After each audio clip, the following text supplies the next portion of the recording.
I'm Jerry Hunt. I'm Director of Public Information here at Rockingham Community College, and I'm here today with Michael Bryant, and he runs our HVAC program, which is what we all call it, but it actually has an official. It's actually heating, air conditioning, and ventilation program.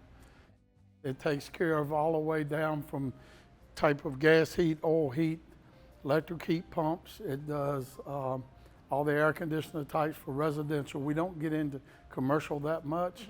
We just don't have a facility for that. Right. But they have made a lot of changes. Everything that you see behind us is brand new. So we're really growing a lot faster. The students have a great opportunity to work with residential parts that we have here. We teach them from the principles of basic of everything all the way up to starting apprenticeships. Okay. And we can work them there. And we, according to Jennifer Lester, she's actually telling me that we're starting to try to put in an apprenticeship program. Oh, awesome. So we're going to try to work on that. Got to find people who want to participate. Right. That's our biggest problem with it. So we offer a certificate and a diploma. Yes, ma'am. So what is the difference between those two? The only thing the difference is in the certificate is you don't take English and math in the computers. Okay. You take out the basic other things that go along with it. The principles stay with the certificate. You have to do the certificate all the way across. Okay. So if I have a student like this past year, I had students that come in, decide they want to do a diploma, then they got a job. Right. Well, that's good, but it's bad for the college. But we have it where we can put them into a certificate, they still get their certifications, and we can continue on. Okay. So with a certificate program, you know, we bill it as that. Is it a certificate that the college gives them, or is it a certification, or I mean, what is the college actually gives them a certificate stating they have completed X amount of hours for this program. And they get that at graduation? Get that at graduation. And if they get the diploma, then they'll get the diploma saying they have that, which we also do the EPA certification, which is a nationwide certification. They have to, we give that class here, they have to complete that class, and then the EPA nation gives them their certification cards. Okay. We don't do that. They have to get it. But one good thing about it, once they complete that, it's always there. It never goes nowhere. They keep that with them all the time. And you know, we try to teach everything that's in here with all the types of refrigerants we have. We type all the compressors we have, the motors that we have. The things are changing so fast. The EPA is changing. The laws are changing on everything, and some people don't like it, but you got to be able to do math and geometry to take this program. And it's not a lot of it, but if somebody asked me one time, what do they have to know? I said, you got to be able to know basic mathematics, and that's all it is. Right. And they know that. The computer part, everybody says, why do I have to take computers? Well, hey, we live in a new world. What is your phone? It's a computer. Right. They have to know how to operate it, and that's what it all comes down to. Because a lot of our systems, like when you look behind us at our systems that are on these TV screens, they're all monitored by computer screens. Okay. We actually go into the computer, we program what we want it to do. It comes up on the screen and makes the whole system crank up and operate. Okay. And then the other systems that we have that go around the room, these are still the old manual type. And the reason we do that, not everybody can afford a new computer system. Right. So we have to keep up with all of what's extras coming on and coming down the line for us. In which it'll change over the years, but we're hoping that, you know, it'll keep going for a while longer. Right. But the program here, like what we have on these tables here for them, these are actually simulations of an air conditioner and a heating system. The students have to be able to design it. They have to draw the blueprints for it. They have to draw the schematics for it, and they have to build it. It takes them almost 3 weeks to build it, and then they have to simulate it to what it will actually work with. We have these, we carry these to the high school and set them up, and we use it as a bling, as I call it, because they got red, purples, and green, yellow lights. They make different color lights blink, and then people come over and ask you, what are you doing? So it makes it work out for us a little bit. Yeah, nice visual to attract them, It is. But like I said, the program here is only for 3 semesters. It's fall, spring, and summer. And that's a certificate program? That's a diploma, if you're full-time. Okay. If you're full-time. because what we have is set up for is our classes are day and night.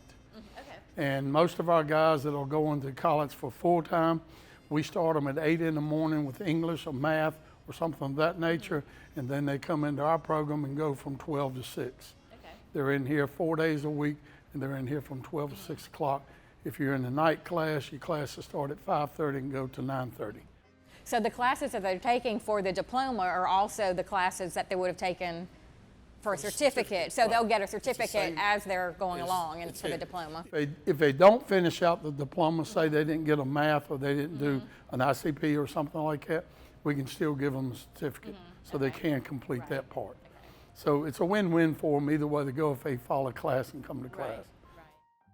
Yeah, so with all the classes, do you offer all the classes every semester, or do they have to be coming in like in the fall? They have to follow.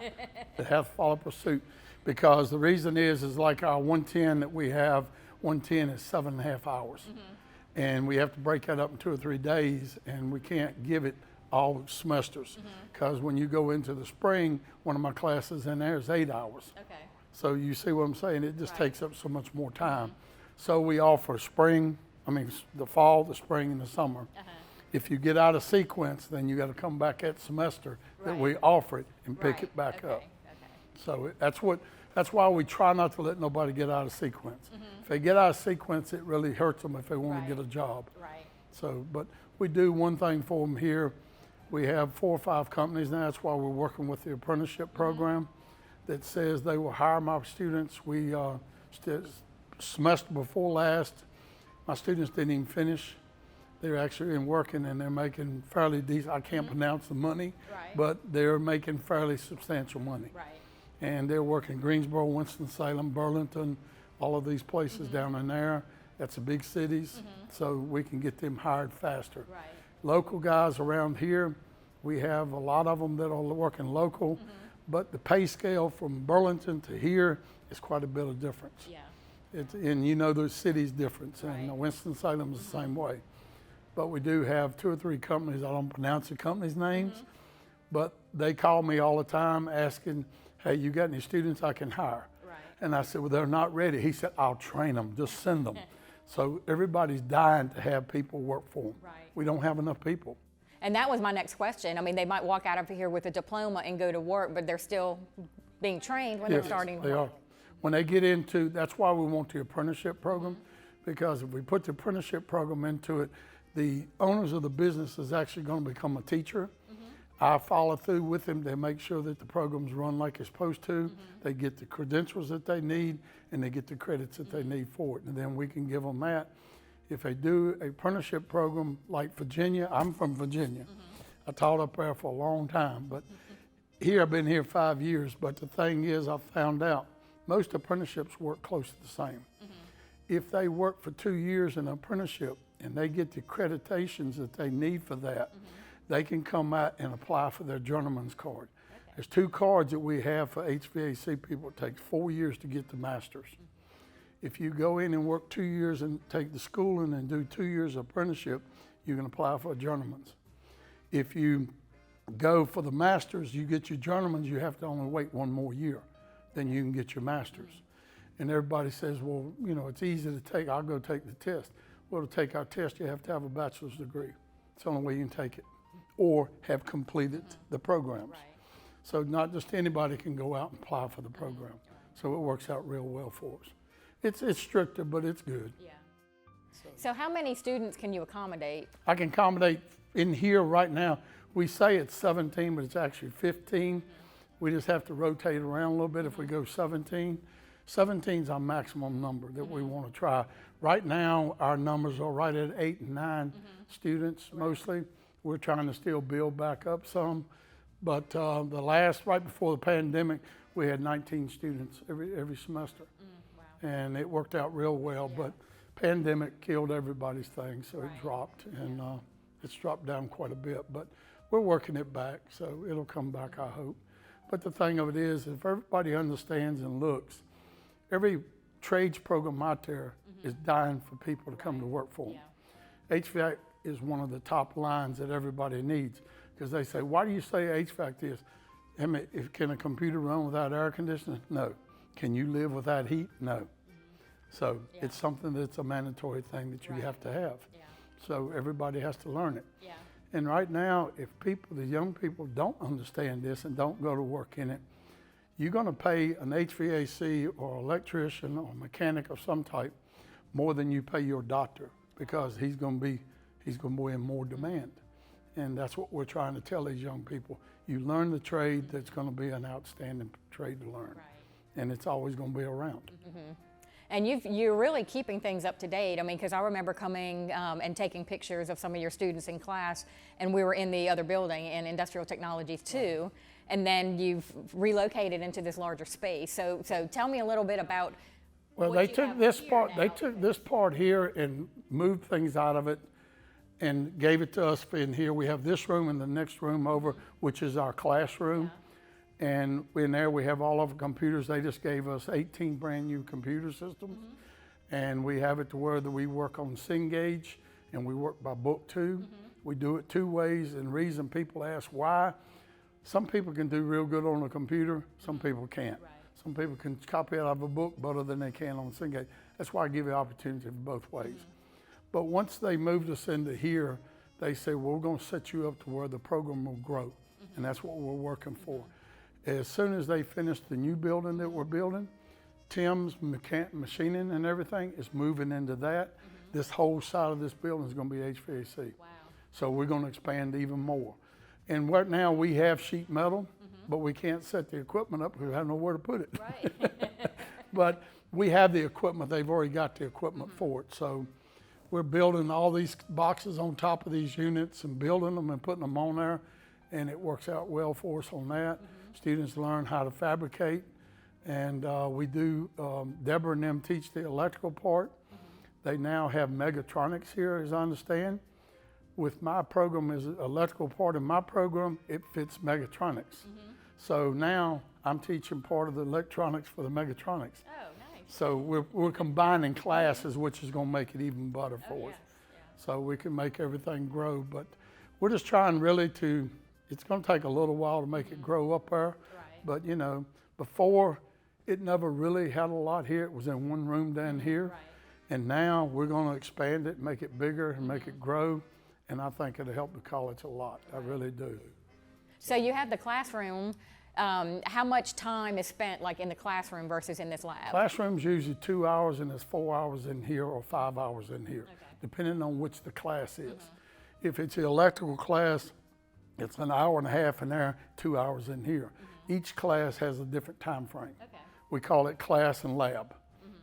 So we break them up. So if you go on my program and look on a computer, on the school computer, it'll tell you which lab time and which class time.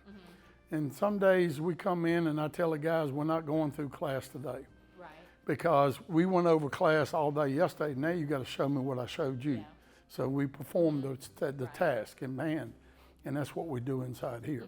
So, and you know, I don't mean nothing bad. You have different people at times. Some can work faster than others. Yeah. And so I work in peer groups. And when I put a peer group together, I pick out 2 guys and I'll start them working together. If one guy is faster than the others, I'll find him and move him down with a slower guy.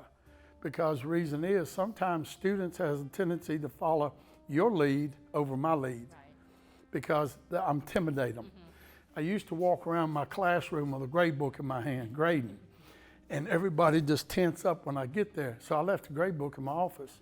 I walk around, talk to a bunch of them, do things with them. I go to my office a few minutes, come back. When I'm asked one day, he said, what are you doing? I said, you don't want to know what I'm doing. No, what I was doing is actually grading. Right. That's the easiest way to grade them. And they do better with it. And you know, but there's a lot of dangerous stuff in here. We use gases, we use oxyacetylene, we use refrigeration gases and all. And you know, we have to follow a lot of OSHA safety rules. And sometimes when we do, the first 3 weeks is classroom. Right. And some of them don't like it, but the first week is the safety.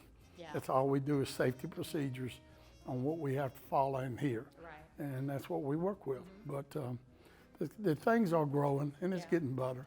So we're hoping it's going to keep growing for us. If we get the students in here, we can grow. So that's the main thing. Absolutely.